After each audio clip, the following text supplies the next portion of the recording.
డబ్బు, అనారోగ్యం, ఉద్యోగం, వ్యాపారం, అప్పులతో బాధపడుతున్నారా? మీకోసమే లాంచ్ యువర్ ఫ్యూచర్ ప్రోగ్రామ్.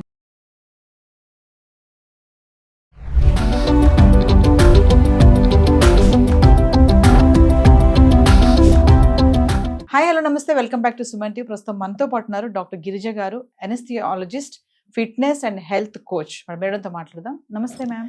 నమస్తే నవీన. మేడం, ఉమెన్ ఎట్ 35 అంటారు కదా, ఆ ఏజ్కి వచ్చినప్పుడు మహిళల్లో చాలా ప్రాబ్లమ్స్ వస్తూ ఉంటాయి. అంటే హెల్త్ ఇష్యూస్ పక్కన పెడితే జనరల్గా మాట్లాడుకుందాం, కోపము, ఫ్రస్ట్రేషన్, చిరాకు, ఇంకేంటంటే ఇరిటేషన్, హస్బెండ్ పైన కోపడతారు, పిల్లల పైన కోపడతారు, ఇంకా కుదిరితే ఇంటికి ఎవరైనా వచ్చారనుకోండి, ఆ టైంలో వాళ్ళకి చిరాకు వస్తూ ఉంటుంది. అంటే ఆ ఏజ్ ప్రభావం అనుకోవాలా, ఆ టైంలో వాళ్ళకి మెంటలీ స్ట్రాంగ్గా ఉండాలి అని అంటే మీ దగ్గర నుంచి కొంచెం టిప్స్ ఏమైనా ఉన్నాయా? అయితే ఉమెన్ ఎప్పుడైతే ఈ 30-35 అరౌండ్ స్టార్ట్ అయిన తర్వాత ఏమవుతుందంటే హార్మోన్స్ ప్రాబ్లమ్స్ మొదలవుతాయి. ఇంతకుముందు మన పెద్దవాళ్ళు ఉన్నప్పుడు 40-45, ఆ ఏజ్ 50 ఉండేది. సో ఇప్పుడు ఏమవుతుందంటే మన కెమికల్స్ వల్ల, జెనెటికలీ మోడిఫైడ్ వల్ల ఇది 30-35కే స్టార్ట్ అవుతుంది. హార్మోన్స్ అన్నీ అటు ఇటుగా తగ్గేటప్పుడు ఏమవుతున్నాయంటే మూడ్ స్వింగ్స్ అవ్వడము, అంటే అనుకుంటూ ఉన్నారు ఇలాగే తను అని ఇంట్లో ఫ్యామిలీ సపోర్ట్ కూడా రాదు. చిరాకు పడడము, చిన్న చిన్న దానికి ఏడవడము, అండ్ ఏమీ లేని దాన్ని తీసుకొని రద్దాంతం చేయడము, బాగా పెద్దగా సాగదీయడం, పెద్దగా సాగదీయడము, తనదే సాధించాలనడము, లేక కొన్ని చోట్ల డిసిషన్ తీసుకోలేకపోవడము, నిద్ర సరిగ్గా పట్టకపోవడము, చెమటలు రావడము, కాన్ఫిడెన్స్ లెవెల్స్ తగ్గిపోవడము, ఇలా ఎన్నెన్నో ప్రాబ్లమ్స్ ఉమెన్ సఫర్ అవుతూ ఉంటారు. ఆఫీస్లో కాన్ఫిడెన్స్ లెవెల్స్ తగ్గిపోతూ ఉన్నాయి. అక్కడ ఈ టైంలో ఏంటి అంటే తను తెలుసుకోవాల్సింది ఏంటంటే అది హార్మోన్స్ వల్ల అలా అవుతూ ఉందని. నేను ఇంతకుముందు ఇలా లేను, ఇప్పుడు ఎందుకు ఇలా అవుతుంది? కేవలం పీరియడ్స్ కంటే ముందు వచ్చేటప్పుడు జస్ట్ కడుపు నొప్పి రావడము, కాస్తంత మూడ్ స్వింగ్స్ రావడము, లేక డిప్రెషన్ ఉండడము, అలా ఉండేది. కానీ ఇప్పుడు రోజంతా నెలసరి ఇదే ఉందన్నమాట.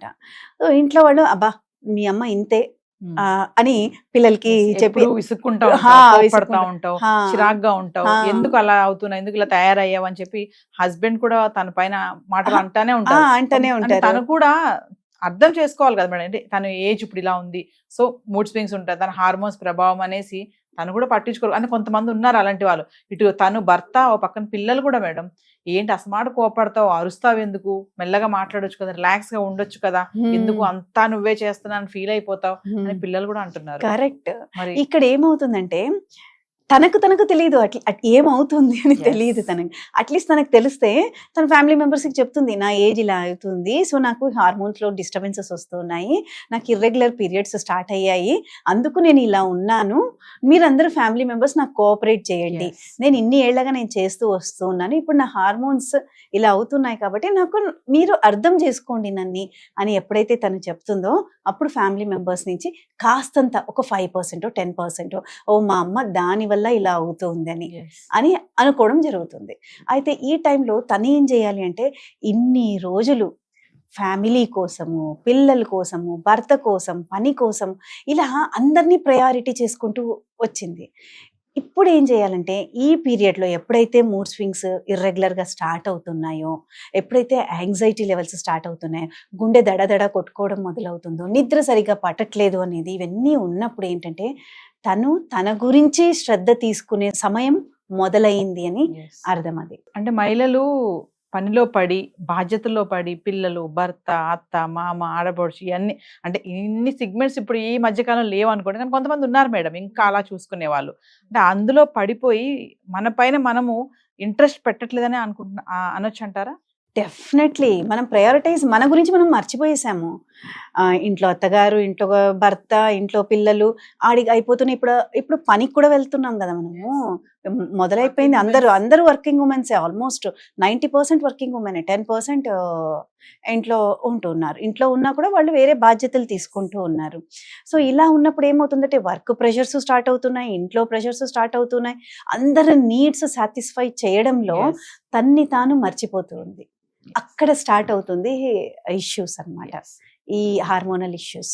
సో మెంటల్లీ మరి వర్కింగ్ ఉమెనే కానీ, ఇంట్లో ఉండే లేడీసే కానీ స్ట్రాంగ్గా ఉండాలంటే మేడం, మరి ఈరోజు మీరు చెప్పే టిప్స్ ఏంటి? మా మహిళలందరూ వెయిట్ చేస్తున్నారు, మేడం ఏం టిప్స్ చెప్తారనేసి. అంటే మేము స్ట్రాంగ్గా ఉండాలి, ఫిట్గా ఉండాలి, సో ఫిట్నెస్కి టైం ఎలాగా ఉండదు అనుకున్నది పక్కన పడేద్దాము, సో స్ట్రాంగ్ గా ఉండాలి మెంటల్లీ. అంటే ఇటు హస్బెండ్ నుంచి ఇటు పిల్లల నుంచి కూడా ఒక్కొక్కసారి బాధ అనిపిస్తుంది మేడం, అబ్బా నన్ను అర్థం చేసుకోవట్లేదు, నన్ను ఎందుకు వీళ్ళు ఇంతకాలం నేను చేసి పెట్టాను కదా, ఇప్పుడు ఇలా ఎందుకు బిహేవ్ చేస్తున్నానని వీళ్ళు ఎందుకు థింక్ చెయ్యరు మా గురించి అనేది ప్రతి మహిళ మైండ్ లో ఇది ఉంటుంది ఖచ్చితంగా. నన్ను వీళ్ళు చక్కగా పక్కన కూర్చోబెట్టుకొని ఏమైంది, ఎందుకు ఇలా ఉంటున్నావు, ఎందుకు కోపం వస్తుంది నీకు, చేయలేకపోతున్నావా అని అడిగితే ఎంత బాగుంటుంది మేడం.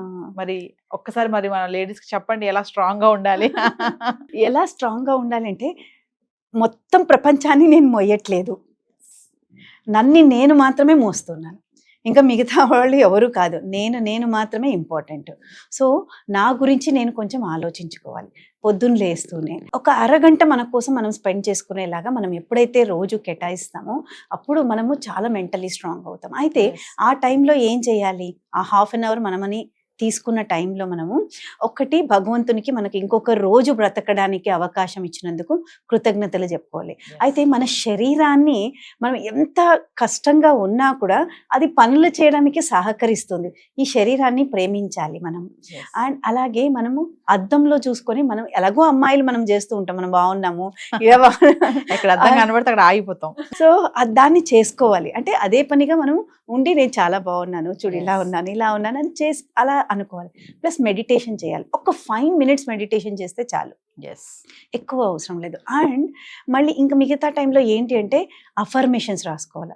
నేను ఈరోజు నా డేని మంచిగా కొనసాగుతాను, ఏది ఏమైనా కూడా 5 things నా చేతిలో ఉండేది. నేను ఎవరితో ఎదుటి మనిషి ఎటు మాట్లాడినా నేను మాట్లాడేది మాత్రమే నా చేతిలో ఉండేది. సో నా మాటలు, నా థాట్స్, నా ఫీలింగ్స్, నేను చేస్తూ ఉండే పనులు ఇవి మాత్రమే నా చేతిలో ఉన్నాయి. నేను చెప్తూ ఉండేది బాబు వింటున్నాడా లేదా అది కాదు, నేను చెప్తూ ఉన్నాను, అతను ఎంత పర్సీవ్ అవుతాడు లేకుంటే లేదు. అతన్ని నేనేమైతే చేయాలనుకున్నాను అతని పైన రుద్దడం కానీ అలా చేయకూడదు. సో ఈ 5 things నాతో ఉన్నాయి అని అనుకొని దాన్ని మాత్రమే స్ట్రాంగ్ చేసుకుంటూ వెళితే, అంటే ఎదుటి మనిషితో మనం మాట్లాడే విధానము, మన ఫీలింగ్స్ ఎదుటి మనిషితో ఉండడం, మన థాట్స్, మన వర్డ్స్, మన యాక్షన్స్ ఇవన్నీ మాత్రమే మన చేతిలో ఉంటాయి అన్నమాట. ఇప్పుడు వెళుతూ ఉంటాము, ట్రాఫిక్ జామ్ అయింది అంటే వీళ్ళడ్డం వచ్చారు వాళ్ళ ఇవన్నీ మళ్ళీ your thoughts are disturbing. Okay, it is time to relax అవుదాం. సో ఏ పనులు ఉన్నాయి నాకు నెక్స్ట్, దీన్ని ప్లాన్ చేసుకుందాం. ఇలా మనం మన కంట్రోల్లో ఉండేటి మాత్రమే మనము ఎక్కువ ఫోకస్ చేయడం వల్ల we will become mentally strong, amazing people. అంటే మన రిలాక్స్ కి మనమే బ్రేక్ వేసుకుంటున్నాం అనమాట, ఎక్కువగా ఆలోచించి అంతా నేనే చేసేస్తున్నాను ఎవరు లేరు. సో అలాంటి నెగిటివ్ థాట్స్ లేకుండా హ్యాపీగా మూవ్ అవ్వాలంటున్నారు. కరెక్ట్, హ్యాపీగా మూవ్ అవ్వాలి. అండ్ బాధ్యతలు అనేది ఇద్దరు సమానంగా తీసుకోవాలి. అయితే నేను ఈ బాడీని మంచిగా చేసుకుంటేనే నేను ఇంకా ప్రొడక్టివిటీ నాది మంచిగా పెరుగుతుంది అనే థాట్లో ఉండాలి. అండ్ ఇంకొకటి చాలా ఇంపార్టెంట్, ఈ మధ్యకాలంలో ఏమైపోయామంటే నేను నా సంసారం అంతే నాకు కావాలి, అలా కాకుండా మనకి ఎంత వీలవుతుందో మిగతా వాళ్ళకి ఎవరైనా బాధ ఏమైనా చెప్తూ ఉన్నప్పుడు మనం వినడం కానీ, వాళ్ళకు ఒక మంచి సజెషన్ ఇవ్వడం కానీ, ఇలా మనము మాటల ద్వారా ఇవ్వచ్చు, డబ్బుల పరంగా ఇవ్వచ్చు. ఇంకొకరిని మనం ఎప్పుడైతే ఆదుకోవాలి అని అనుకునే థాట్లో ఉంటామో మన మనసు కూడా చాలా ప్రశాంతంగా ఉంటుంది. థ్యాంక్ యూ గిరిజ గారు. మరి మా మహిళలు అనవసరంగా మేము బాధపడిపోయి అంతా భారం అంతా మేమే మోసేస్తున్నాం అని ఫీల్ అయిపోతారు కొంతమంది. సో అంత అలా వెళ్లకుండా కొంచెం రిలాక్సేషన్గా ఆలోచిస్తే హ్యాపీగా ఉండొచ్చు. Thank you madam. Thank you so much.